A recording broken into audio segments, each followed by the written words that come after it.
The transfer portal is now closed, and surprisingly, Alabama wasn't very active in either direction. Or is that the surprise? Locked On Bama, your daily podcast on the Alabama Crimson Tide. Part of the Locked On Podcast Network, your team every day.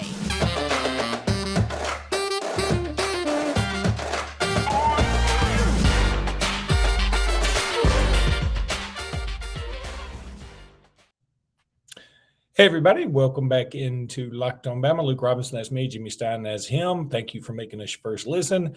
Jimmy, I think I may have had the worst cold open in American history. I don't really know what I was even trying to say. I was trying to say maybe it's surprising Alabama wasn't active either way in the transfer portal, or maybe it's not surprising. I'm not sure. I'm also not sure how many buttons are on your shirt. I feel like your shirt has a lot of buttons on it. What is all that on there? This is actually a pretty cool Alabama shirt, and this is the first time I've ever worn it. It's like a polo thing, and it's actually only got two, just 2 buttons. Okay. All these things are not buttons; they're just insignias of some type. But Okay. I was worried you went to a tailor who was mad at you or something. Anyway,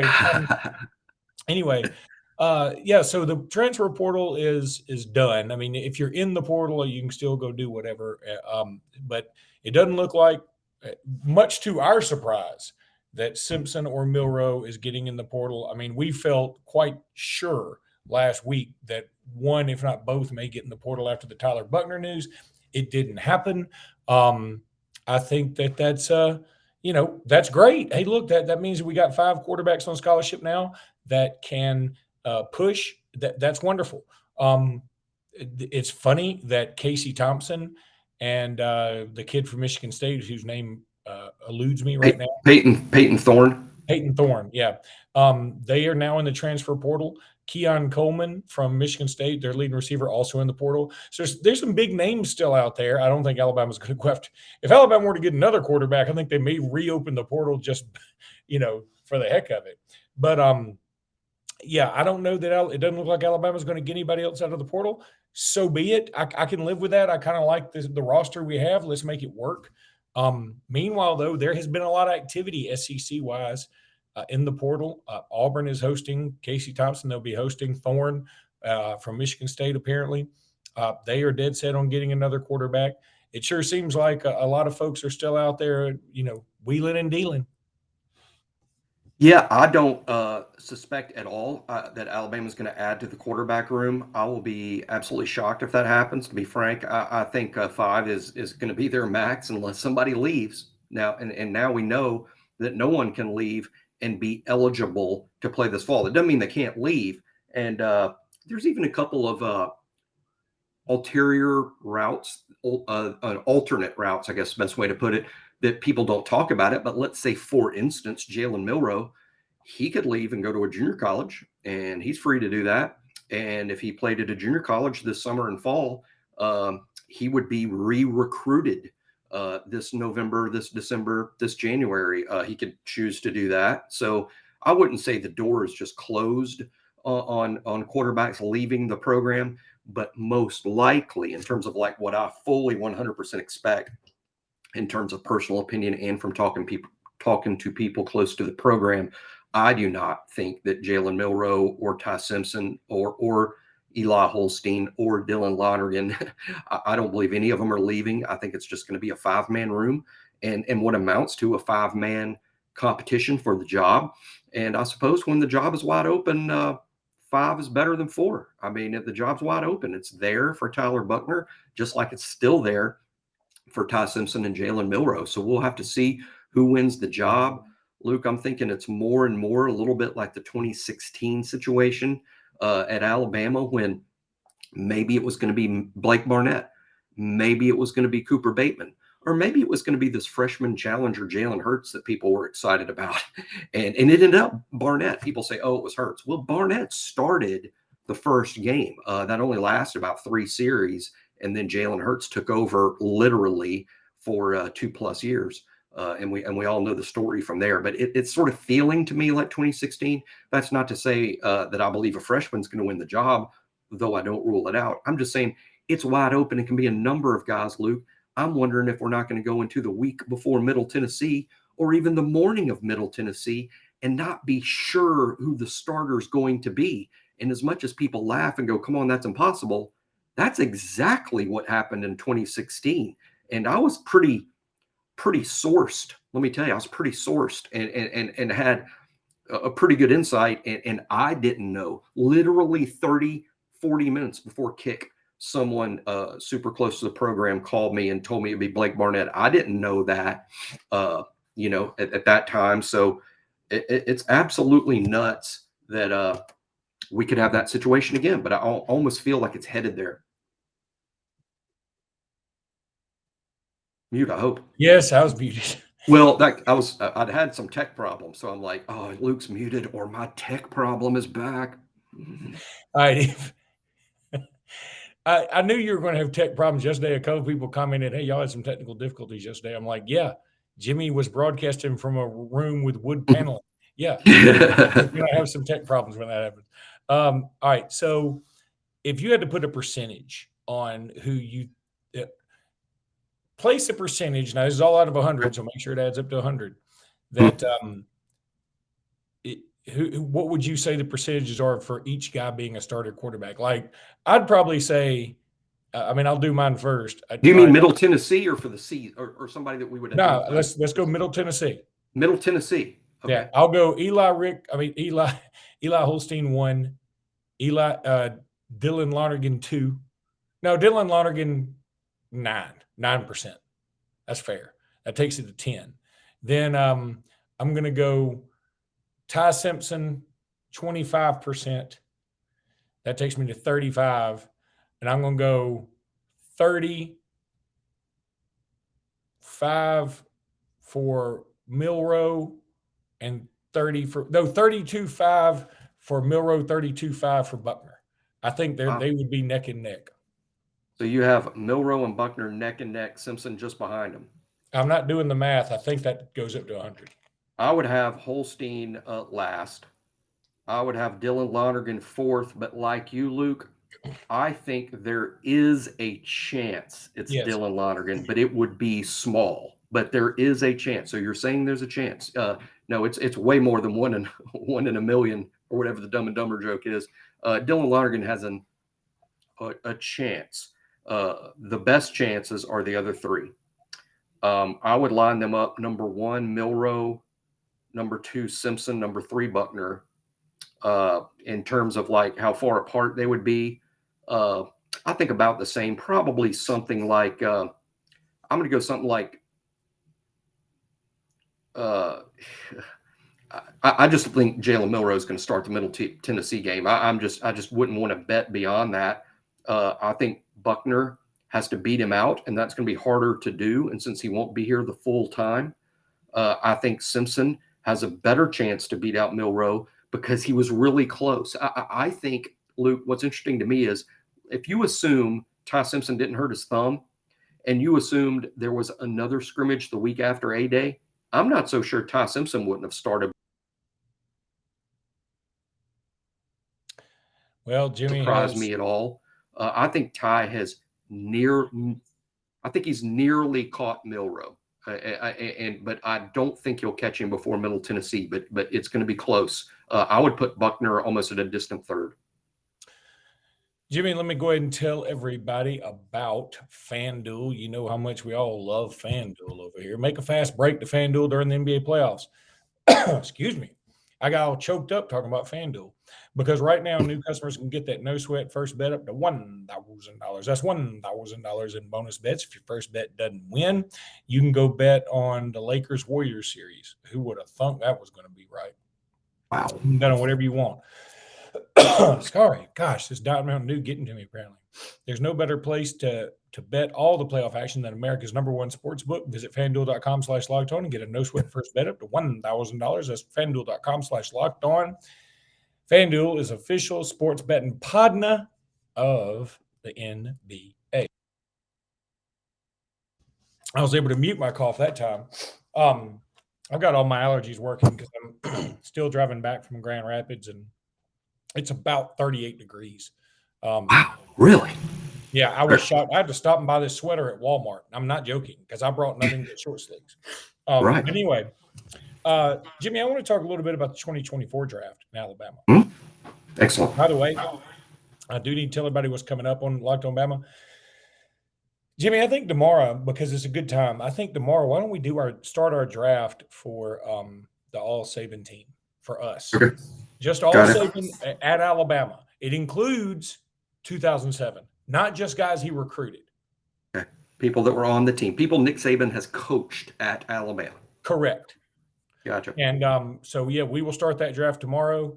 You plan on putting a bunch of 07 guys on there? I don't know. Rolando McClain could be a thing. Javi could be a thing. Smitty. Huh? Smitty. Andre Smith. Yeah. Smitty I would put on there. Well, I think a Smitty is Devontae.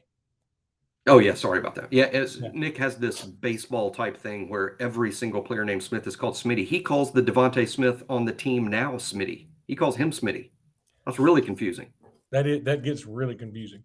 So let's talk about the guys in the 2024 draft. I pulled up, everybody's we can't enjoy just what happened. We have to go ahead and plan for next year. And it's funny how there's so many guys all over the board. Now, Kool-Aid McKinstry's always in there, right? And Dallas Turner seems to always be in the first round.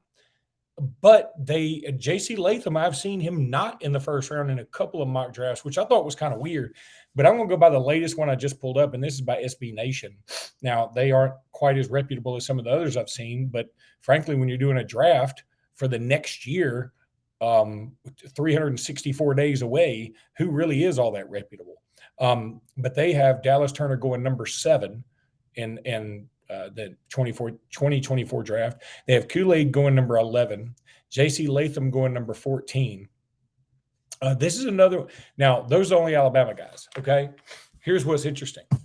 They have Marvin Harrison Jr. going 1 over Caleb Williams. Now, the only way I see that happening is if somebody like Arizona gets the first pick and Arizona's like, we've paid Kyler Murray a ton of money. We got to keep him, but we need to get him a weapon.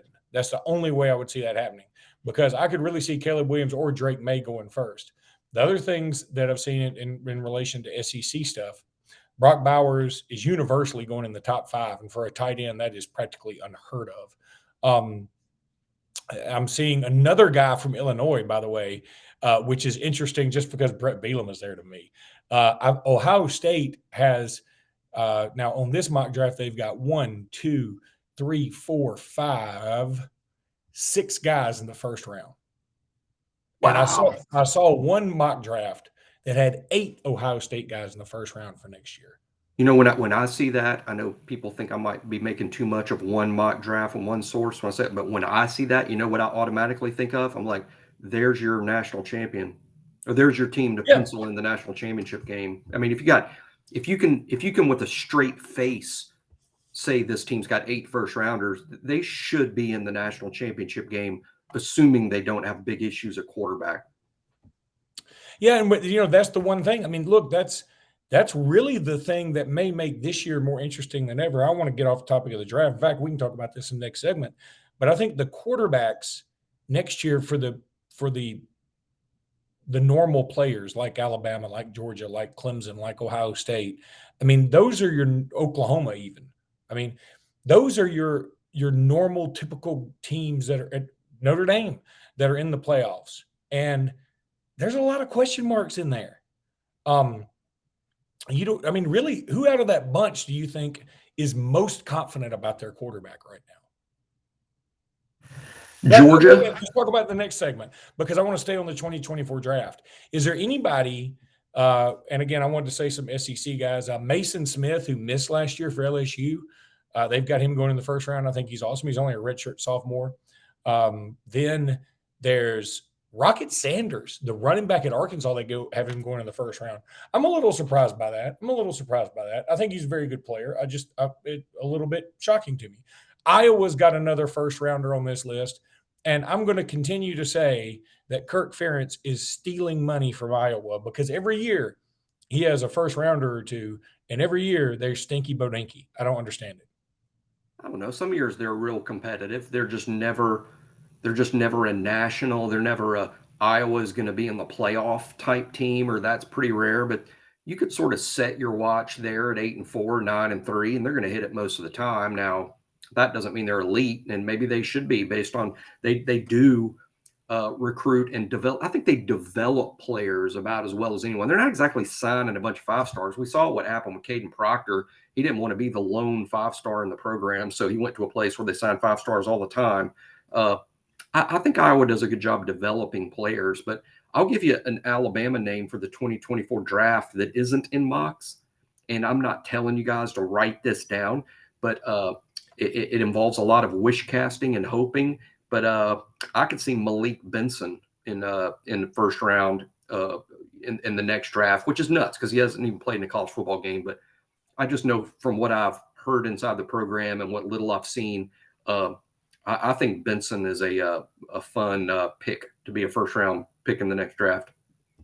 I could see that. I could see at least if he starts living up to some of the promise we've been told about. So I could see it. Jimmy, let's go ahead and take a break.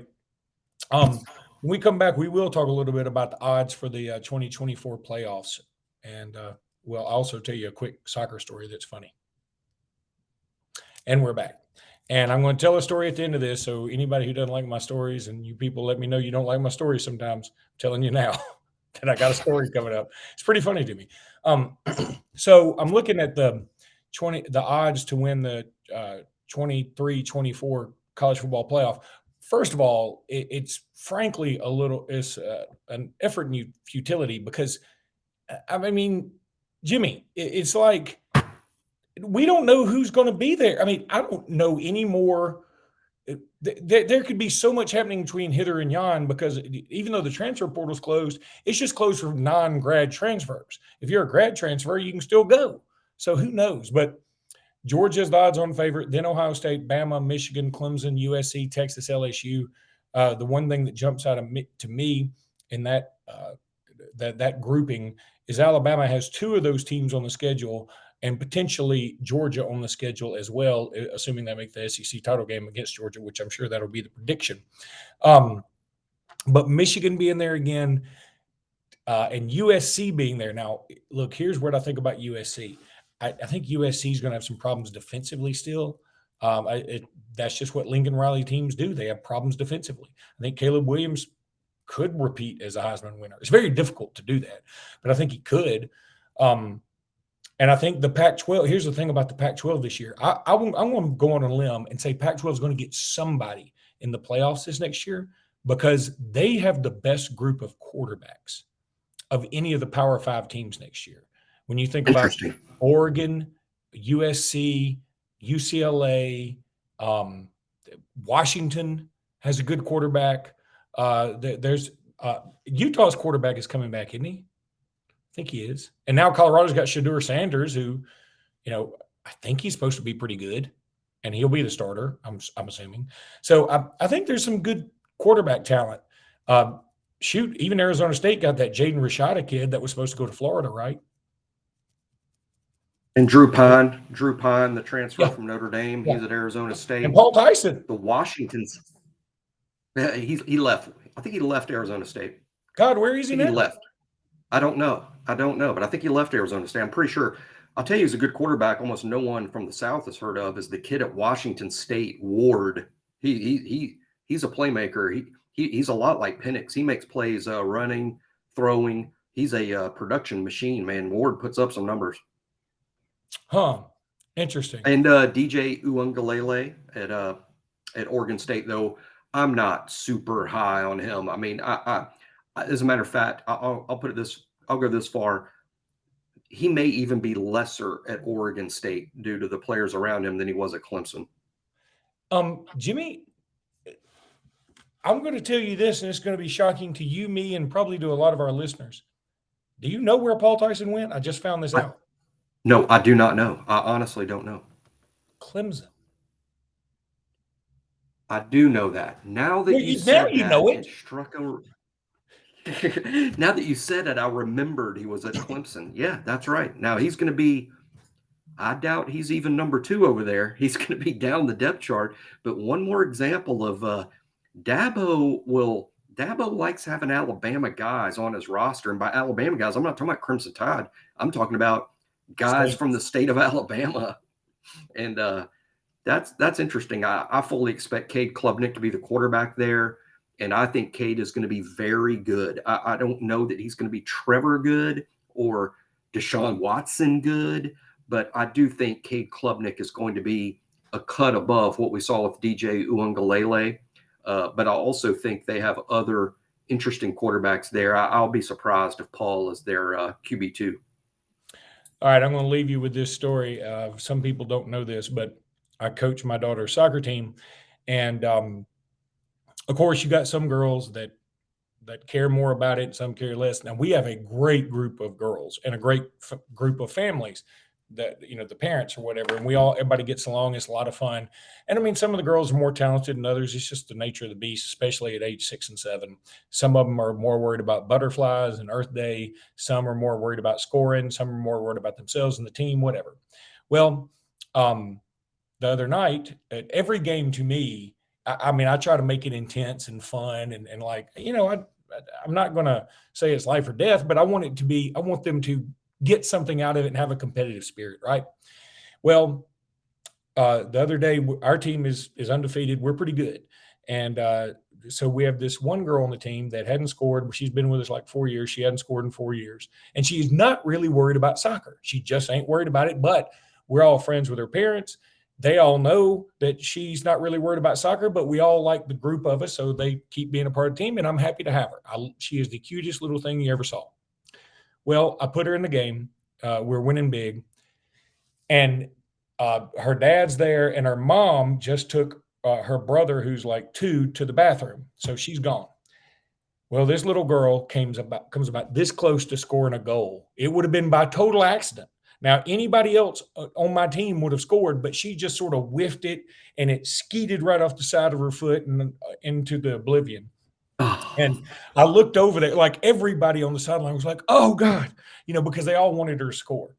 Well, I looked over there, and her dad was on his phone, like just sort of doing whatever. So he missed it, And so after the game, I go up to this dad who's my friend, and I said, hey, that, and I said, I was about to say she almost scored. He goes, I know she almost scored. Everybody's already told me she almost scored. You don't have to tell me that. Everybody's already told me I missed it. It's okay. And you know what's even worse? Her mama missed it because she was gone, and her mama thinks I saw it. So nobody needs to say in front of her mama that I missed it, because you know what? It'll make me look even worse. And he said, but in my defense, my daughter's the only one that bought a volleyball to the soccer game. And he holds up a ball, and she did bring a volleyball to practice with.